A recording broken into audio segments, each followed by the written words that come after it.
We are continuing with our coverage from the LBMA in Rome. Joining me now is a speaker here at the conference, Don Groves. He's the technical specialist at the Financial Conduct Authority, the FCA. Don, thank you so much for being with us. Good morning, Daniela. Pleasure to meet you. Yes, thank you for having me. And just for our audience to have a better understanding of the FCA, it's a combination of what would be the CFTC and the SEC in the U.S., correct? That's correct, yeah.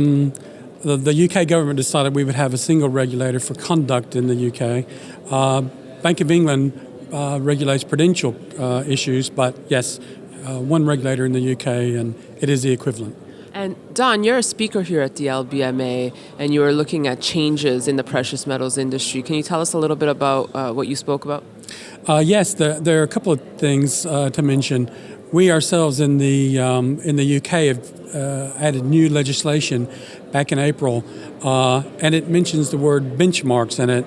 And right now, the benchmarks that are covered under the legislation, only one is LIBOR, but the door is open, I think, for other things to be added in the future, one of which may be Bullion. And Don, let's talk about consumer confidence. Obviously, we've seen a loss of this over the years in the financial markets. What role do you feel the FCA plays in helping to rebuild confidence here? I think that it's quite an important role. We have a fairly important or leading role across Europe in European negotiations and European legislation. So the conduct, we changed our name to Financial Conduct Authority from Financial Services Authority back in April, and we focus more on the conduct now. We do seem to focus more on consumer issues than we did perhaps in the past. Don, I feel that we're hearing more and more about high-frequency trading in the headlines. How do you feel this is changing our market? Interesting question. Yes, we hear more and more about high-frequency trading as well. We get people say to us sometimes that they see things in the market that they don't really appreciate. Right. Of course, high-frequency trading goes so quickly, it's hard for the human eye to see what happens. In fact, it's not bullion related. We just completed a few months ago a case where a fellow named Michael Kosia, who is not UK resident, wrote an algorithm to manipulate through high-frequency trading the Brent crude futures market in the UK, and he admitted to deliberate market abuse, received a large fine from us. So yes, there are high-frequency traders out there. And is it a big problem? Right. I don't know yet. I don't know.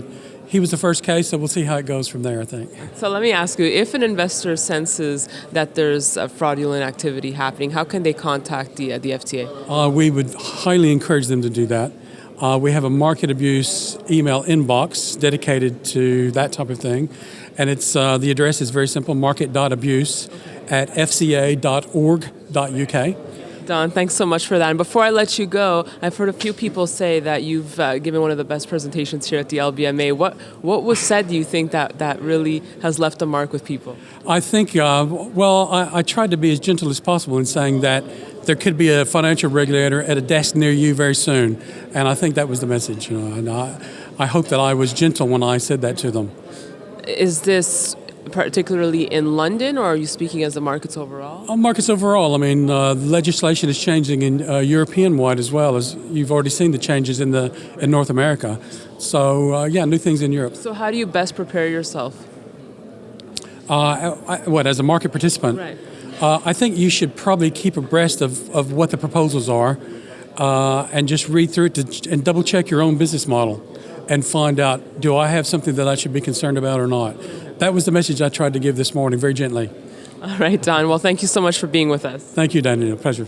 And thanks for watching our coverage here from the LBMA in Rome. You can email us at newsfeedback@kitco.com or follow me on Twitter @Daniela Cambone. Thanks for watching.